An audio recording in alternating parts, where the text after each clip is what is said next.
Hello students, welcome back to your online class. In the last lecture we studied about the physical properties of alkene. Now we have chemical properties of alkene. So in that firstly we have addition reaction. Because of the double bond present in alkene, it is very susceptible for the attack of electrophile. Electrophile, as I have already told you, it is the positively charged species or electron deficient species. तो अगर electron की deficiency है या positive charge है तो it tends to attack on this double bond of the carbon, और ये बहुत ही ये एक रिएक्टिव सेंटर होता है. तो इस वजह से ये बॉन्ड डबल बॉन्ड जो है वो ब्रेक होकर सिंगल बॉन्ड में कन्वर्ट हो जाता है और आपके पास ब्रोमीन एटम अटैच हो जाएंगे इस पर कार्बन एटम के साथ. This is addition of halogen. For the time being this electrophilic addition का जो मैकेनिज्म है it is deducted from your syllabus, but you should know, so I will tell you the mechanism. What happened here is this Br2, this breaks down, this is positive, and because of the presence of this double bond, जो आपके पास यहाँ पर ये bromine है इसकी polarisation होगी और ये जो इलेक्ट्रॉन है ये इस तरफ शिफ्ट हो जाएंगे जो डबल बॉन्ड के इलेक्ट्रॉन है, और आपके पास एक कार्बोकेटायन फॉर्म होगा. यहाँ पर तो अटैच हो जाएगा आपके पास. अब यहाँ पर जो ये इलेक्ट्रॉन इसने लिए हैं, राइट, तो इस पर चार्ज आ जाएगा नेगेटिव और इस पर पॉजिटिव. अब इस पर चार्ज, अगर इस कार्बन पर चार्ज नेगेटिव है तो इस पर अटैक करेगा जो पॉजिटिव पार्ट है इसका. तो यहाँ पर एक ब्रोमीन एटम अटैच हो गया. You are left with this positive charge on the carbon and it is called carbocation. अब कार्बोकेटायन आपके पास फॉर्म हो गया है. अब यहाँ पर एक Br नेगेटिव आपके पास ऑलरेडी पड़ा है, तो Br negative will attack on this carbocation and the final product is your ethyl bromide, or you can call it dibromoethylene. इसी तरह से ये इलेक्ट्रोफिलिक ये मैकेनिज्म है इस रिएक्शन का, राइट. इसी तरह से अगर आपके पास कोई दूसरा एसिड, कोई हेलोजन एसिड हो, second is your halogen acid. Halogen acid is like you have HCl, HBr, HI, these are called your halogen acids. इनके एडिशन में भी सेम मैकेनिज्म आएगा.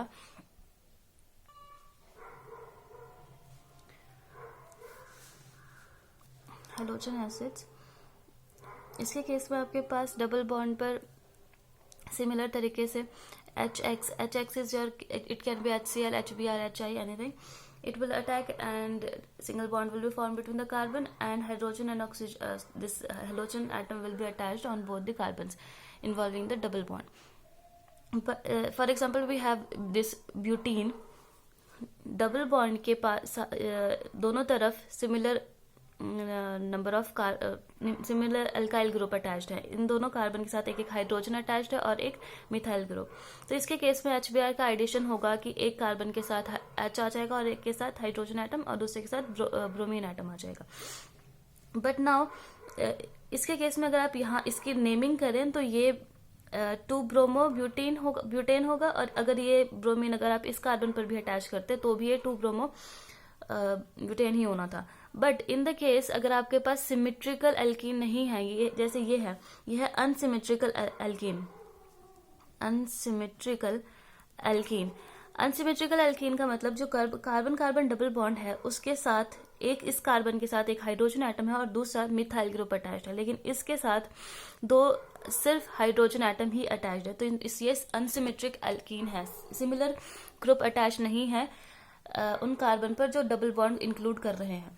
ऐसे केस में आपके पास जब HBr का एडिशन होगा तो या तो ये ब्रोमीन एटम इस कार्बन पर अटैच हो सकता है या फिर इस पर भी हो सकता है, और दोनों केस में जो आपके पास ये जो एल्केन फॉर्म होंगे वो डिफरेंट होंगे. This is 1 bromo propane and this is 2 bromo propane. पर अब ये कैसे पता चलेगा कि कौन सा मेजर प्रोडक्ट होगा या माइनर प्रोडक्ट होगा, कौन सा आपके पास जो है वो प्रोडक्ट फॉर्म करेगा, क्योंकि पॉसिबिलिटी तो दोनों की है। तो ये पता करने के लिए आपके पास एक रूल है which is called Markovnikov rule. This rule Markovnikov rule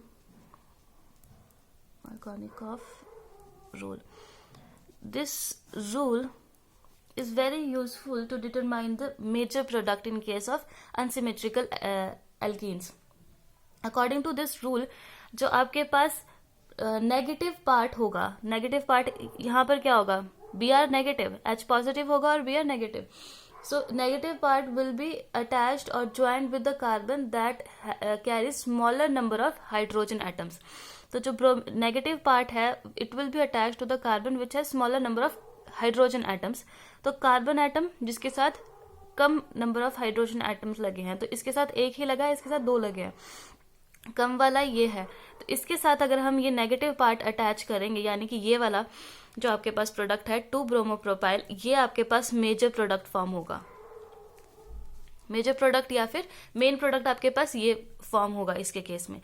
this is all Markovnikov rule कि जो आपके पास नेगेटिव पार्ट है वो अटैच होगा less number of hydrogen atom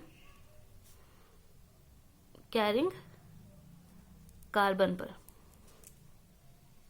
right. अब लेकिन अगर सेम रिएक्शन आपके परऑक्साइड की प्रेजेंस में करवाई जाए, परऑक्साइड्स की प्रेजेंस में अगर करवाई जाए, जैसे बेंजोइल परऑक्साइड होता है, अगर इनके केस इसकी प्रेजेंस में ये सेम रिएक्शन करवाई जाए तो आपके पास जो प्रोडक्ट है वो उल्टे फॉर्म होंगे.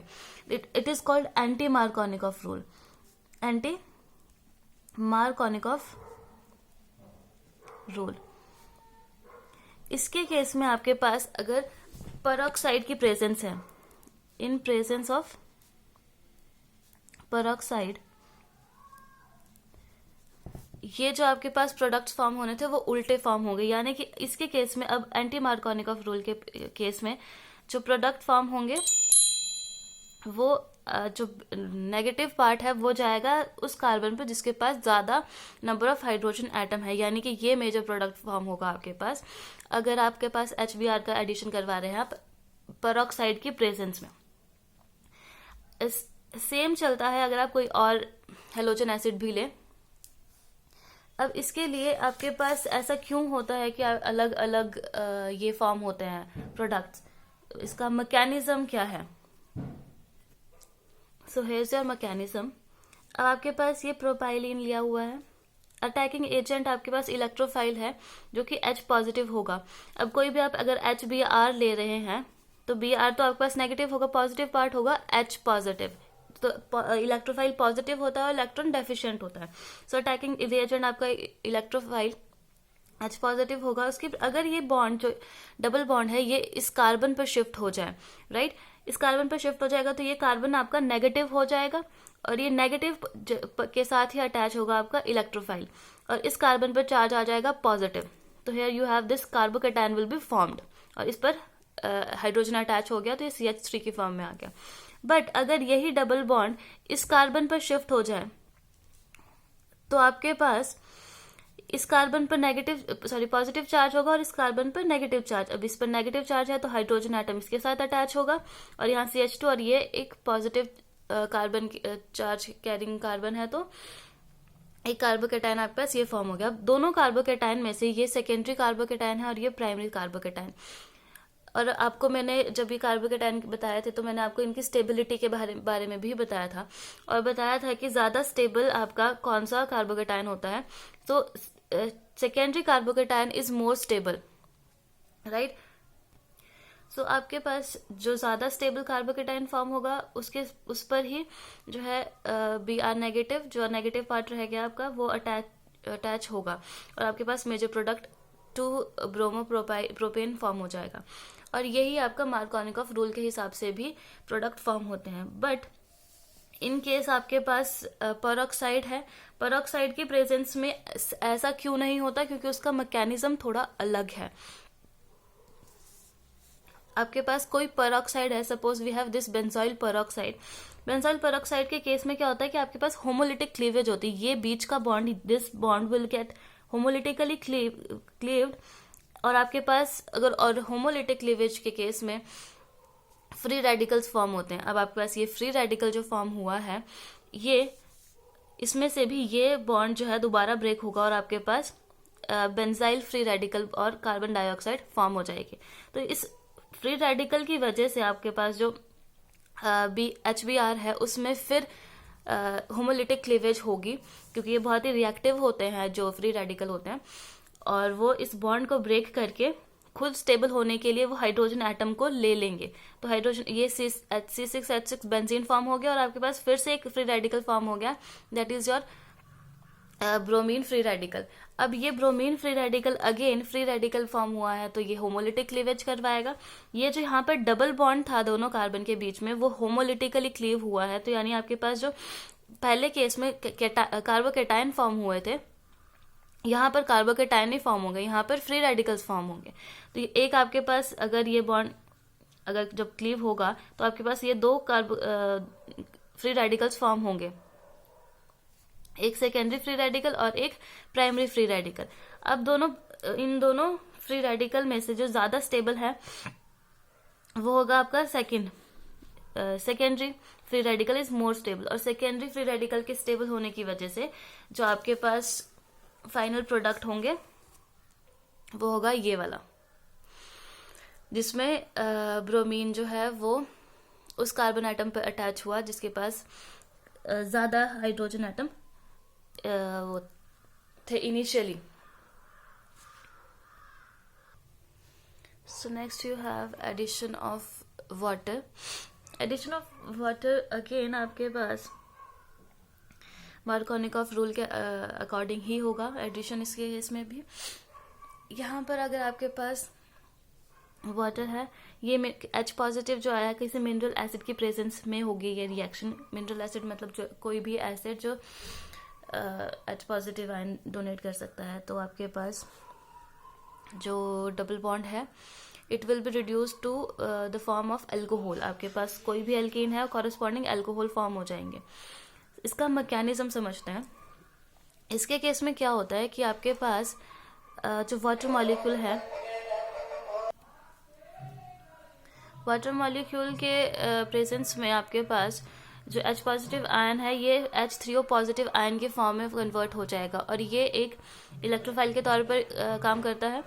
दिस H3O पॉजिटिव आयन की प्रेजेंस में जो ये डबल बॉन्ड है it will attack on this hydrogen atom, और आपके पास यहाँ पर जो इस कार्बन पर CH3 फॉर्म हो जाएगा, एक हाइड्रोजन इस पर एडिशन होगा और यहाँ पर आपके पास कार्बोकेटाइन फॉर्म होगा। अगेन आपके पास पॉसिबिलिटी थी कि आपके पास ये हाइड्रोजन एटम जो है इस पर अटैच होता और यहाँ पर इस कार्बन पर पॉजिटिव चार्ज आता, तो आपके पास अगेन उस केस में प्राइमरी कार्बोकेटाइन फॉर्म होना था और यहाँ पर ये जो फॉर्म हुआ है ये सेकेंडरी कार्बोकेटाइन है जो कि ज्यादा स्टेबल होता है, इसीलिए डायरेक्टली मैंने यहाँ पर सेकेंडरी कार्बोकेटाइन ही लिख दिया।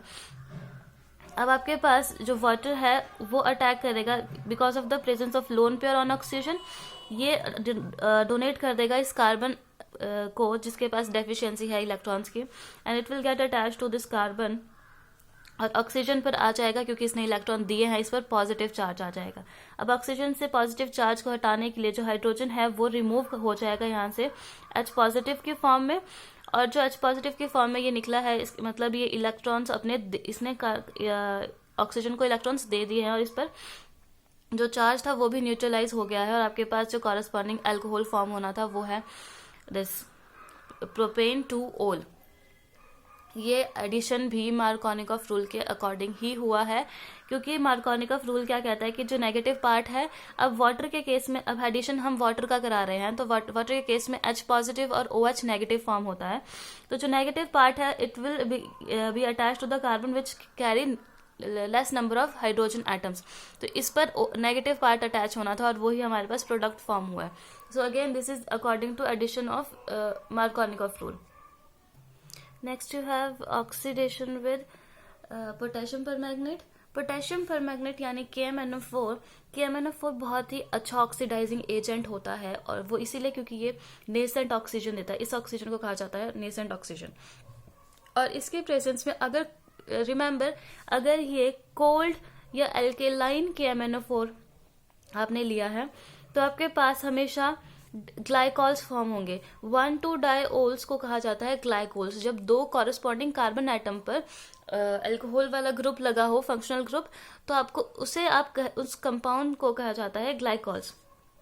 तो आपके पास जो भी डबल बॉन्ड है it will be reduce to alcoholic form, diol form. आपके पास प्रोपीन है तो आपके पास दोनों कार्बन एटम पर OH ग्रुप लग जाएगा, राइट। लेकिन अगर आपके पास KMnO4 हॉट KMnO4 है या फिर एसिडिक KMnO4 है तो सेम रिएक्शन नहीं होती। इसके केस में ऑक्सीडेटिव क्लीवेज होती है, और ऑक्सीडेटिव क्लीवेज होने की वजह से एक जो कार्बन एटम है उसका ऑक्सीडेशन होता है, और जो एक कार्बन एटम है वो कार्बन डाइऑक्साइड के फॉर्म में रिमूव हो जाता है। Suppose we have this propene, यहाँ पर प्रोपीन हॉट KMnO4 के साथ है, इसका ऑक्सीडेशन हो जाएगा और ये कॉरेस्पॉन्डिंग कार्बोक्सिलिक ग्रुप में कन्वर्ट हो जाएगा और आपके पास कार्बन डाइऑक्साइड और वाटर रिमूव हो जाएगा। अब एक कार्बन एटम जो है, ये एक कार्बन एटम कार्बन डाइऑक्साइड के फॉर्म में निकला और दूसरा कार्बोक्सिलिक ग्रुप में कन्वर्ट हो गया। अब इसके केस में अलग अलग ग्रुप आपका अलग कंपाउंड्स, अलग प्रोडक्ट्स फॉर्म करते हैं। अगर हॉट KMnO4 आपके पास ऐसे एल्कीन के साथ रिएक्ट कर रहा है जिस पर कार्बन एटम के साथ दो एल्काइल ग्रुप अटैच हैं, तो आपके पास कीटोन फॉर्म आएगा। अगर आपके पास एक अल्काइल ग्रुप है और एक हाइड्रोजन एटम अटैच है तो आपके पास कॉरेस्पॉन्डिंग कार्बोक्सिलिक ग्रुप फॉर्म होगा। इन केस आपके पास जो कार्बन है उस पर एक भी अल्काइल ग्रुप नहीं है, सिर्फ हाइड्रोजन एटम है, तो आपके पास जो ये रिड्यूस होकर इसका ऑक्सीडेटिव क्लीवेज होगा और यहाँ पर कार्बन डाइऑक्साइड के फॉर्म में ये रिमूव हो जाएगा। Next is your oxidation with ozone. Ozone के केस में आपके पास ओजोनाइड्स फॉर्म होते हैं। जो ये डबल बॉन्ड है ओजोन के साथ रिएक्ट करके ये आपके पास ओजोनाइड्स फॉर्म करेंगे। This is called ozonides. तो कार्बन के साथ इस कार्बन के साथ भी ऑक्सीजन एटम अटैच्ड होगा ये, और इस कार्बन के साथ भी ऑक्सीजन एटम अटैच्ड होगा। तो आपके पास ये जो form I this is called ozonide.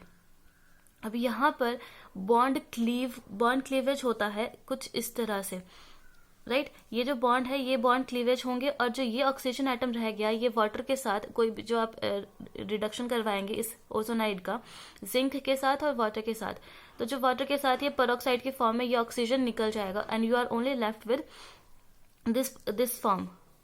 तो ये आपके पास या तो एल्डिहाइड फॉर्म होगा या कीटोन फॉर्म होगा, डिपेंडिंग अपॉन यहाँ पर ग्रुप क्या अटैच्ड है।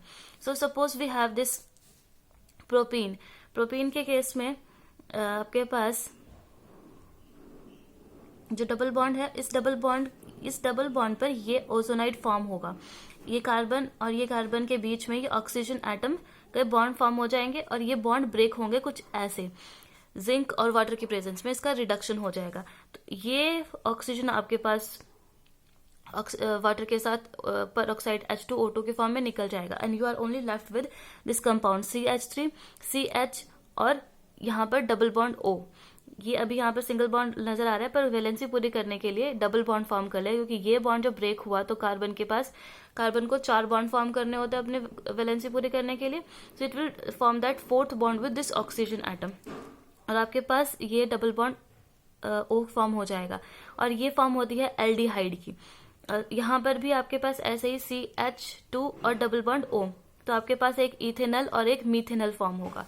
But in case of carbon atom alkylated हो, 2 एल्काइल ग्रुप अटैच्ड हैं इसके साथ, तो इसके केस में जब आपके पास ये बॉन्ड क्लीवेज होगा तो आपके पास कीटोन फॉर्म आएगी, क्योंकि ये कार्बन एटम के साथ 2 एल्काइल ग्रुप और ये ऑक्सीजन एटम के साथ डबल बॉन्ड फॉर्म करेगा। तो ये आपके पास कीटोन फॉर्म में आएगा और दूसरा आपके पास ये रह जाएगा एल्डिहाइड फॉर्म में। तो डिपेंडिंग अपॉन कि कार्बन एटम पर एल्काइल ग्रुप अटैच्ड है या हाइड्रोजन एटम अटैच्ड है, आपके पास एल्डिहाइड या फिर कीटोन फॉर्म होते हैं।